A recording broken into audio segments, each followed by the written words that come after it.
Neighbors on high alert and police searching for a dog on the loose after it bites an 8-year-old girl. A look at how many COVID beds remain at local hospitals in the valley. Plus, hear from the mother of the youngest victim in North Dakota to die from COVID-19. Valley News Live at 10 starts right now. You on TV, online, and on the go. This is Valley News Live at 10. New at 10 tonight, neighbors are looking over their shoulders as they hope for police find an aggressive dog on the loose in a North Fargo neighborhood.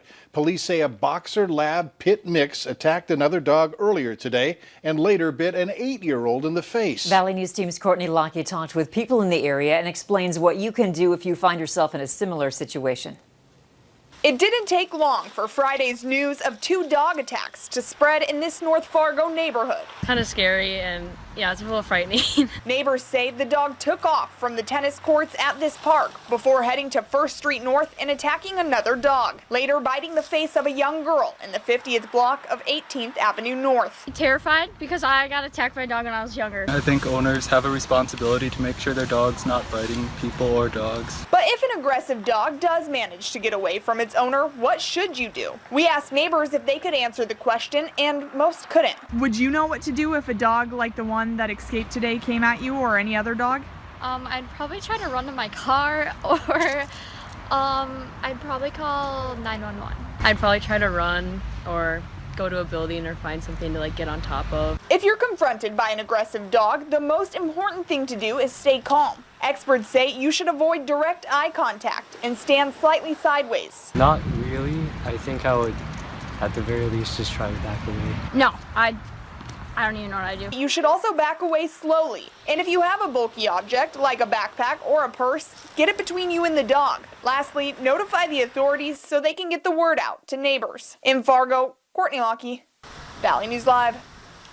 Again, the dog is described as a blonde-colored boxer lab pit mix. It may also have red tags and was last seen running with a gray husky. If you have any information or see this dog, call dispatch at 451-7660. Certainly was a beautiful day today, but there are some changes coming this weekend. Here's Nathan with a look at tomorrow and a first alert weather day on Sunday. Nathan? Yeah, Mike, definitely some changes on the menu for us moving into Saturday and Sunday, but things for tonight are quiet. If you do plan on stepping out there, notice things are dry, and the wind has really calmed down from where it was earlier. There's those winds out of the north direction, around 5 to 10 miles per hour for most of us, so it's a much calmer day for us for this Friday evening, and those temperatures have cooled nicely as well. 45 in Roseau, 49 Baudette, 52 still in Fargo with 57 in Fergus Falls at this hour. Satellite and radar still clear and quiet, but of course we're tracking a line of storms possibly for Sunday, so we'll break that down hour by hour and get that weekend forecast in a couple minutes. All right, important information. Thanks so much, Nathan. More than 50 million Americans have a pre-existing condition, that according to the Kaiser Family Foundation.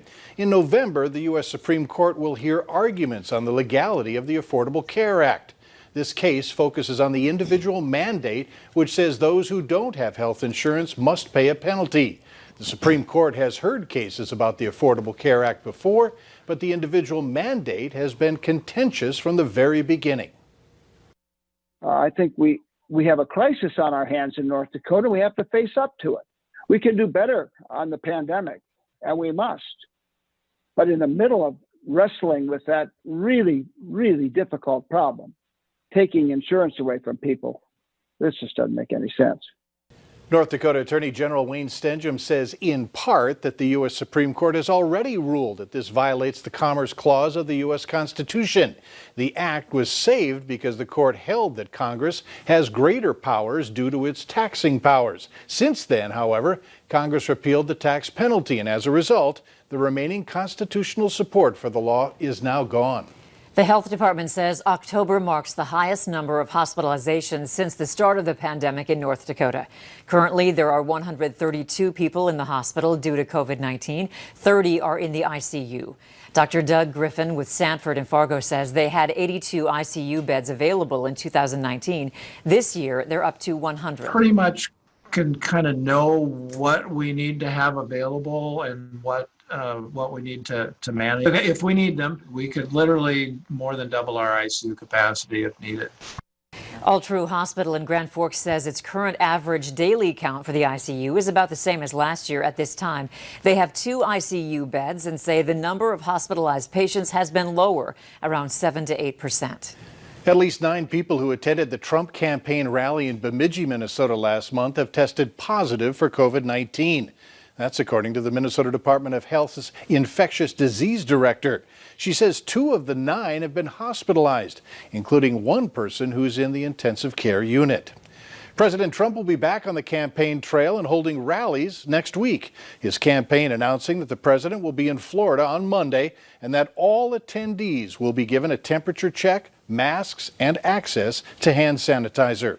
The second debate between President Trump and Joe Biden is officially canceled. A source says the Commission on Presidential Debates pulled the plug today because President Trump refused to appear in a virtual event. There were days of back and forth between the commission and the 2 campaigns because of the president's COVID-19 diagnosis. The Biden camp decided to book a town hall for the same night so the Democratic nominee can take questions from voters. The third and final scheduled debate is set for October 22nd. A possible second stimulus bill for Americans struggling during the coronavirus pandemic could be getting closer. Today, the president signed off on a roughly $1.8 trillion relief package. It's the highest dollar figure the Trump administration has considered thus far, after an earlier offer of $1.6 trillion was rejected this week. House Speaker Nancy Pelosi and House Democrats don't want to go under $2 trillion. They passed a $2.2 trillion bill last week. The school board of Dilworth, Glendon, Felton Public Schools is seeking input as it looks for a new superintendent. A survey will be available before a decision is made. To fill out that survey, you can log on to our website, valleynewslive.com. The deadline is October 30th. The application deadline for the superintendent position is January 11th, and the new superintendent will begin on July 1st. The city of Grand Forks will be vacuuming up fallen leaves beginning next week and is planning to make a couple of complete passes through town if, of course, the weather cooperates.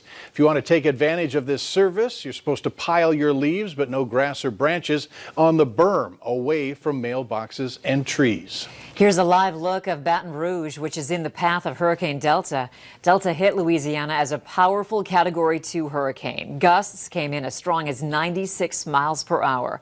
After hitting Louisiana, it is expected to roll up the East Coast as far north as New Jersey. Later on Valley News Live at 10, a mother says goodbye to her daughter over the phone at a Fargo hospital. The COVID-19 death that's shocking the community because of the age of the victim. With that first alert weather day on Sunday, of course, the chance of severe weather with us Sunday evening will break this all down, get you set up for the weekend next.